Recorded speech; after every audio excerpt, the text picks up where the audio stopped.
এই বছর যে কন্ডিশন এই আবহাওয়াতে গত বছরে মানে যেগুলো জমিতে ছিল প্রায় মাত্র 15 আমাকে বলেন মানে বন্যার ইয়ার কতটুকু ইম্প্যাক্ট করবে বন্যা তো না বাড়িতে এটা ডিপেন্ড করবে মানে কতটুকু অক্টোবরের মধ্যে চলে আসে মানে আল্লাহ একটা দশের উপরে যেটা দেখতে পাবেন কে বলছে আপনার এই যে ইয়ের পর থেকে শুরু হবে কালকে আবহাওয়া অক্টোবরের পরে কিন্তু আমার এই এক মাসে চাপটা থাকবে না তো এখন কিন্তু এই অক্টোবরে আমাদের ঠান্ডার যে ভাব ছিল অক্টোবরে কিন্তু সে ঠান্ডা নাই এটাই যে আমাদের জন্য গ্রোথের জন্য আমরা দেখা গেছে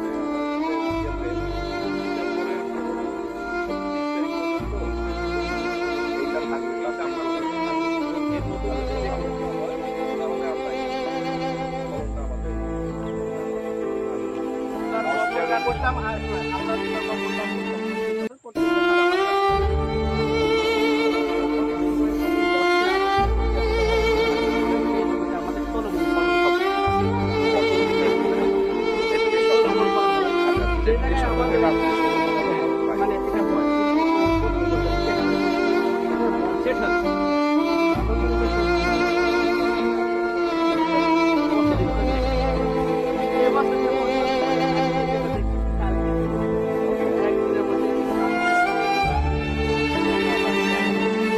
এখন কি শিশির পরে মানে শুরু হয়েছে ডিউ এখনো শুরু হয়নি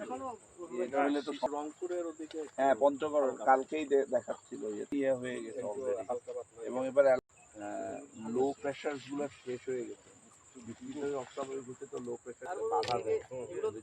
ইটস ওভার অলরেডি পানি বেঁধেছিল তারপরে সাস্টেইন করছে এটা খুব ভালো মনে করি যে লক্ষণ ভালো কত বছর ভাই এখন আমাদের কন্ডিশন ভালো এখন এখানে যে জিনিসটা স্যার আপনি প্রথম প্রশ্নটা করছিলেন আমার সাথে একমত ইউনিট অফিসার হবেন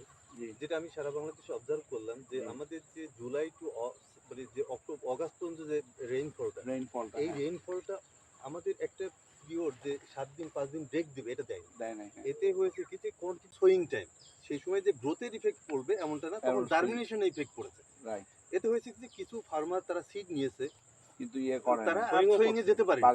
কিন্তু গুড একটা পয়েন্ট যেটা স্যার সাজেস্ট করেছিলেন যে আপনার একটা ইনিশিয়েটিভ নেন 52টা সিড বেড সারা বাংলাদেশে ইমপ্লিমেন্ট করেছে এবং ওখান থেকে নিয়ার অ্যাবাউট 100 একর ওই সিড বেড থেকে ট্রান্সপ্লান্ট করেছে এটা আমাদের জন্য একটা গুড হ্যাঁ তাহলে ইয়ে হলো যে তাদের টাইমটা লাভটা বীজতলা তৈরি করে তাহলে ধাক্কাটা খাবেন এবং যারা পরবর্তী মিটিগেশন মেজার নিলাম যেটা হচ্ছে যে যারা করতে পারছে না তাদেরকে বললাম যে এক কোদাল করে মাটি তুলে দাও যেখানে পানি জমবে না বরাবর সিড দিয়ে দাও হ্যাঁ রাইট তাহলে এই যে লেকেজটা হলো তাহলে ইয়াটার উপরে পুরোপুরি বীজটা পুঁতে দাও এবং পরে গুড়ায় ব্যথা করে দিবা এই যে মানে এই যে কাল করছিল আমাদের যেগুলো ড্যামেজ হয়ে গেছিল যে আমরা যে সিটবেট করছিলাম ওখান থেকে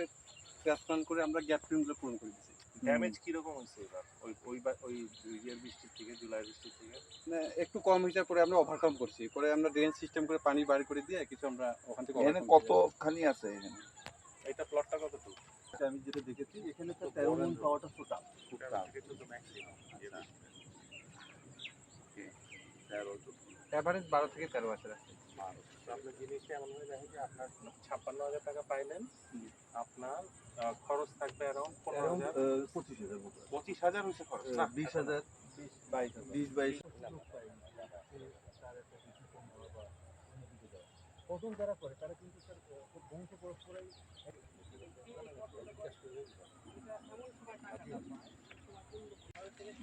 কমে না দামের একটা কমে একটা কৃষক ধরে রাখে কমে ওই সময়টা যে সময় যে তোমার মার্চের 3 মাসে আমরা ওই সময় পুরো কটন যারা থাকি কটন আপনাদের লোক আমাদের লোক সবাই মিলে কিন্তু আমরা ওইভাবেই কিন্তু লোকজনকে সেটে দিই কারা কারা যদি ওইটা হলো যে আমাদের যারা কটন করছে তাদের স্যার যেটা বলছিলেন যে আমার পাশের জমিতে ও কেন কটন করলো না এটা হচ্ছে মানে কৃষকের একটা বিষয় কারণ ওই ওকে লিভ দ্যাট আমি বুঝছি আমি যেটা আমার জন্য মোস্ট ইম্পর্টেন্ট এই যদি আমি এর এক্সাম্পল নিই পাইলট ওনার এখানে জমি আছে কতটুকু এটা বের করেন টোটাল এখানে কত শতক আছে গত মৌসুমে আপনি কত শতক কটনের জন্য করছিলেন এই মৌসুমে আপনি কত শতক দিচ্ছেন, এটা বাড়ছে কিনা, that's what I would like to know. মানে এই জিনিসটা কতটুকু এক্সপ্যান্ড করেছে বা কতটুকু এটা ইনক্রিজ করছে। আমার দরকার রিটেনশন এটা জানা,